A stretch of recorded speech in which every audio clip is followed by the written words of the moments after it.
The Word of God is alive and powerful, sharper than any two-edged sword, piercing even to the dividing asunder of the soul and spirit and of the joints and the marrow, and is a critic of the thoughts and intents of the heart. All Scripture is God-breathed and is profitable for doctrine, for reproof, for correction, for instruction in righteousness, that the man of God might be mature, thoroughly equipped unto all good works. Study to show thyself approved unto God, a workman that needeth not to be ashamed, rightly dividing the word of truth. Romans 5:8. But God commendeth his love toward us, in that while we were yet sinners, Christ died for us. Romans 5:1. Therefore, being justified by faith, we have peace with God through our Lord Jesus Christ. Amos chapter 8, verse 11. Be certain of this, the time is coming, says the sovereign Lord, when I will send a famine through the land, not a shortage of food or water, but an end to divine revelation. 2 Thessalonians 2:3. Let no one in any way deceive you, for it will not come unless the apostasy comes first, and the man of lawlessness is revealed, the son of destruction. Verse 4, who opposes and exalts himself above every so-called God or object of worship, so that he takes his seat in the temple of God, displaying himself as being God. Matthew 23:12. For those who exalt themselves will be humbled, and those who humble themselves will be exalted. James 4:6. God opposes the proud, but shows favor to the humble. The principle here is God promotes the humble, but demotes the proud.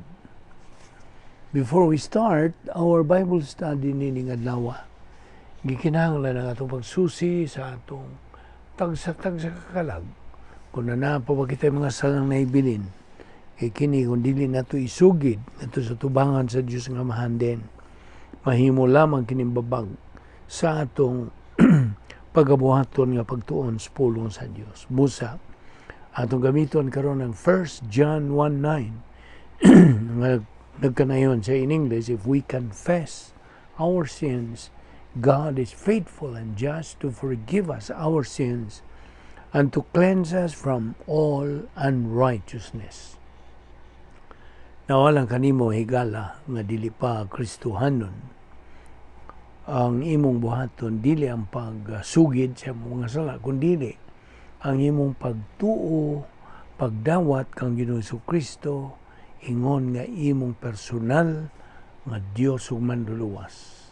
Believe on the Lord Jesus Christ, and thou shalt be saved. Acts 16:31. Busa magampo ta karon sa hilom.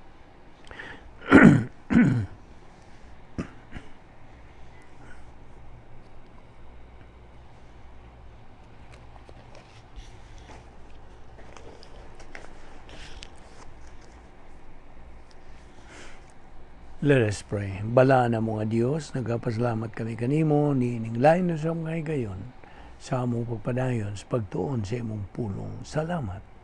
Imo pa kami gipabuhi o kini gumikan lamang sa imong gugma, imong kaluoy, imong grasya. Dili kami takos nga magabuhat niini. Panikaw matinuan nun magayon sa imong mga saan. Pani kami karon. Pinagis pagtudlo ka namo sa balang Espiritu Santo, the only teacher of truth. Aron kami makakaton og dugang pagyod nga kamatuoran. Nga imong igatudlo ka namo nining adlaw kining tanan. Among gipasalamatan sa ngalan ni Ginoong Kristo. Amen. Well, maayong adlaw sa tanan natong mga igsuon diyan ni Kristo, atong mga subscribers, atong mga higala. Padayon kita sa atong paghisgot sa atong tun-anan nga giuluhan nato kini og God's pardon. Okay? Ang pagpasaylo sa Dios. Karon, ato naman nasugdan kagahapon ang paghisgot bahin sa mga bayani nga mga Kristohanon niadtong nang labay ng panahon sa daang pagigsaan. Karon, last time nga atong hisgutan kini, naghisgot kita bahin ni Moises. Karon, atong hisgutan ang bahin ni David. Okay? So, kung andam ka na, atong sugdan kini. So, nakadungog ka na, bahin ni David. Diba? O popular man kini siya nga hari nitong iyang panahon. Kini si David, mao ang mipatay sa Pilistinhong higante nga ginganlan og si Gulayat. Kaya bigod nimo, ang mga Israelinhon, the Israelites, nakigubat kini sila batok sa mga Filistihanon, apan labihan kini silang kahadlok o giabot sila kining kakuyaw sa pagpakias ng ni Gulayat. Now, kadto si David, nahimo nga bayani sa labihan pagkabata pa niya. Umikan sa iyang nahimo nga pagpakias ng ni Gulayat, nga way si bisag kinsa ang nakahimo niadto. Sayod naman kita sa istorya bahin ini, di ba? Now, nga giatubang niya kadto sa Gulayat nga higanti atol sa panagubat. O gipildi kini niya pinaagi sa usa ka yano nga pintik o tirador, slingshot sa English, o lambuyog. Matod pa sa 1 Samuel kapitulo 17 versikulo 50. Busa pinaagi sa lambuyog na buntog ug napatay ni David si Gulayat.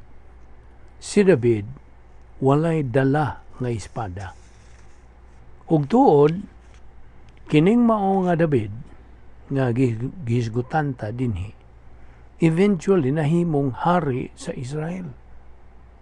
Ingon nga hari, nakahimo siya dautan kaayong desisyon.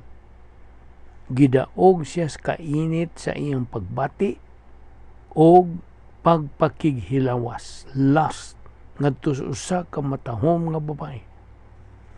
Napildi si David sa iyang pagbati ug wa na niya gamita ang iyang tukmang panghunahuna. Ubusa na buhat yun niya ang grabing salawayon nga buhat. Mapasigarbuhon siyang nagatuo nga mahimo niya ang iyang daotang tinguha uban sa asawa sa laing lalaki. Busa, aniyang usa sa nabantog na hari sa Israel nga milapas sa mga balaod. Gipamabdusan niya ang asawa sa laing lalaki. O niya, iya pagyong gipapatay ang bana niini sa tuyo nga matabunan ang dautan niyang binuhatan. Now, the rest is, history. May tungod niya itong hitabuha. Namuadto kita sa mga bayanis Biblia kinsa may mga kaagis kaniyadto. Diha sa 2 Samuel 11 versikulo 1 ngadto sa 5. Versikulo 1 nagkanayon. Sa ting pamulak in the spring niadtong tuiga, ang panahon nga mo'y ipamulong, dili kay pamulong, ipanulong, musulong ba? Ipanulong sa mga hari aron pagpakigubat, gisugo ni David si Huab ug ang iyang mga opisyal ug ang tanang kasundaluhan sa Israel aron paglaglag sa mga Amonihanon o gilibutan nila ang Raba. Apan nagpabilin si David sa Jerusalem. Versikulo 2. Excuse me. Usa ka hapon niya na, tapos mubangon si David sa iyang higdaanan. Mipaso-paso siya sa atop sa iyang palasyo. Unya nakita niya ang usa ka babae nga gwapa kaayo nga naligo. Versikulo 3. Og nagpakisusi si David may tungod sa babae. May miingon kaniya, dili ba si Batsiba man kana ang anak ni Eliam, asawa ni Urias nga Hitihanon? Ipakuha ni David ang babae ug miadto siya kang David. O nakigduog si David kaniya. Niining higayuna si Batsiba naghinlo sa iyang kaugalingon suma sa balaod kay bag-o pa siyang giundangan sa regla. Unya mipauli siya sa iyang balay. Versikulo 5. Og nanamkon siya og iyang giingnan sa David, nagsabak ako. Sa Segunda Samuel 11:14, versikulo 14, niadtong buntaga, gisulatan ni David si Huwab og si Urias, mao'y naghatod niini. Versikulo 15, gisulat niya kini, mao niyang gisulat, ibutang si Urias didto sa nagunang mga sundalo sa dapit diin nagpungasi ang panag-away, unya palayo kaniya aron siya mapukan ug mamatay. Karon suma sa imong nakita, si David mimando ngang usa sa iyang labing maayong manggugubat ipapatay sa tuyo nga matabunan ang iyang kasalanan. Hinoon, wa siya makaikis na itong iyang daotang buhat. Ang tanan nasaksihan sa Dios ug busa, gidisiplina kini siya, gumikan sa krimen nga iyang nabuhat. Bisan pa niini, si David gipasaylo sa maong grabe nga mga kasalanan. Hinoon, miatubang siya kapid-an kakatuigan nga disiplina resulta sa iyang daotang nabuhat. Now, wadto kita karon sa bahin sa pagpasaylo, the forgiveness. Matag adlaw, muhimo man tag mga desisyon, gusto? O kining mga desisyon na, ana isang putanan. Ang ubang desisyon maayo, apan ang uban dili pud maayo. Ang mga daotang desisyon nga atong himuon, mao'y magalimite sa umaabot ta nga mga butang kapilian. It limits our options.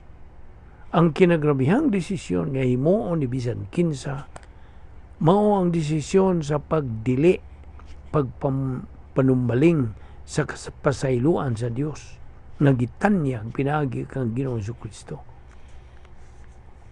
Kining mao nga kapasayloan gitanyag ngari kanatong kaliwatan sa tao, gumikan sa hingpit nga way pagkapakyas nga gugma sa Dios. Nainomdom ka ba sa gisulti sa Juan 3:16? Nagkanayon kiniog kay gihigugma pag-ayo sa Dios ang kalibutan, nga iyang gihatag ang iyang bugtong anak, nga konsekinsang mutuo kaniya dili malaglag kundili makabaton og kinabuhing dayon. Mangutan na katikan liog, nga namang gipadaman sa Dios ang iyang anak nga mo'y puli sa pagdawat sa atong silot. Tubag, tungod kay buot niyang mutanyag siya nganhi sa matag usa kanato sa usa ka relasyon ngadto kaniya. Ug Niya pa, buot sa Dios ngang matag usa ka nato magakinabuhi didto sa eternidad sa langit uban kaniya. Sanglit tungod sa atong kahimtang nga mga makasasala, dili kita makapanag-iya og relasyon ngadto sa hingpit nga Dios. Ug wa gyud tay mahimo sa pagtangtang sa atong kaugalingon gikan sa atong mga imperfections. Mao nga ang Dios midisenyo og usa ka plano sa tuyo nga kita iyang buwagon o ipahilayo gikan sa atong mga kasalanan ug busa sa maong paagi makapahimulos na kita og usa ka relasyon ngadto kaniya. Tugot ko sa pagpatinaw pagyod dugang bahay niini. Una sa tanan, kitang tanan utangan kansang utang dili ta makabayad. Sa panahon sa balaang kasulatan o ingnon ta in biblical times, ang usa ka tawo nga dili makabayad sa iyang utang, itanggong kini siya sa bilangguan sa utangan. Hinoon, ingon nga binilanggo, wa gyud siya paagi nga makabayad sa iyang kaugalingong mga utang. Busa, wa gyud siya bisag unsang paagi nga makalingkawas. Instead, napugos siya sa pagsalig sa usa suod niya nga higala o sakop sa panimalay sa pagpatrabaho puli sa iyang dapit o pagdawat sa iyang suhol pabalik ngadto sa iyang giutangan. Mora kadtoy bugtong paagi nga mapasaylo siya sa iyang utang o nga ang utangan magkagawas gikan sa bilangguan. Now, muadto ta kang Ginoong Hesukristo. Si Ginoong Hesukristo mao'y mibayad sa atong utang. Kadtong ibuhat ni Ginoong Hesukristo alang kanato dito sa cross, labihan kadto sa pagkapareho ra gyud niadtong pagabuhaton untas usa ka suod nga sakop sa panimalay alang sa nabilanggo nga utangan. Pinaagi sa sakripisyong gihimo ni Kristo, dili lamang kay gipalingkawas kita gikan sa atong dayon nga pagkahimulag sa Dios, gipasaylo pagyud kita gumikan nini, kundili ang atong tanan nga mga kasalanan, mga utang, gipasaylo na hangtod sa hangtod. Ingon nga mga makasasala, dili gyud ta makalingkawas sa atong kaugalingon. Ingon man usab, dili gyud ta makabayad sa bili sa atong kaugalingon nga pagkamakasasala. Kini gumikan kay kitang tanan nakabsan man sa kahimpitan sa Dios nga gitawag og pagkamatarong. Bisan pagkadtong kinamayuhan kanato, hingpit yung dili hingpit is totally imperfect. Kay nga naman, tungod kay nakasala man kitang tanan. Roma 3:23, all have sinned and come short of the glory of God. Lumatod pa diha sa Isaias kapitulo 64 versikulo 6, sama kami sa taong hugaw ug ang among matarong nga buhat sama lamang sa hugawng pahiran. No, tutuki ra gud ug maayo kanang bersikuloha. Nag-ingon kini og ang among pagkamatarong sama ra sa hugawng pahiran. Dili gyud makatandi o makakabot sa hingpit nga sukod sa Dios ang atong mga mayong binuhatan. Sanglit ang Dios, dili lamang kay hingpit siya balaan og hingpit nga pagkamataro. Perfect righteousness. Sa tubangan o sa pagtan-aw sa Dios sa atong mga mayong binuhatan, hugaw ra gihapon kini siya sama sa hugawng pahiran. Kasabot ka? Hinoon, si Ginoong Jesucristo ang anak sa Dios, nahimugso niining kalibutan na nga way nabuhat nga sala. Wala. Bisan og mabuhat gudunta niya, wag yun siya makasala. Bisan kausa. Kung gibuhat pagkadto niya, dili na unta siya mo kalipikar sa pagpuli ka nato. Kasabot ka? Tinuod nga daghang mga tao sa kasaysayan ang nangamatay pisikal, agi og puli sa uban. Apan, way bisag kinsa gawas lang kang Ginoong Jesucristo ang hingkalifikar nga mudawat sa atong mga kasalanan didto sa iyang lawas. Si Kristo ra gyud sa iyang pagkahingpit ang hingkalifikar nga mipataliwala tali sa hingpit nga Dios ug dili hingpit makasasalang tao. Siya si Kristo ra gyud ang nakadawat sa pag-antos sa resulta sa atong mga kasalanan nga dili ug dili gyud nato mahimo sa atong kaugalingon. Siya tungod niini mo'y taytayan tali sa dili hingpit nga tao ug sa hingpit nga Dios. Ato ning ipadayon ugma. Dinhi lang una kita kutob, ngini nga itong ilisgutan, ayaw sipyat sa pagsunod sa umabot nga mga ilisgutan bahin niini. Magampo ta. Amahan na mong langit doon. Salamat sa imong grasya nga mong ipaimuslan nini nga dawa sa imong pagsangkap kanamo sa among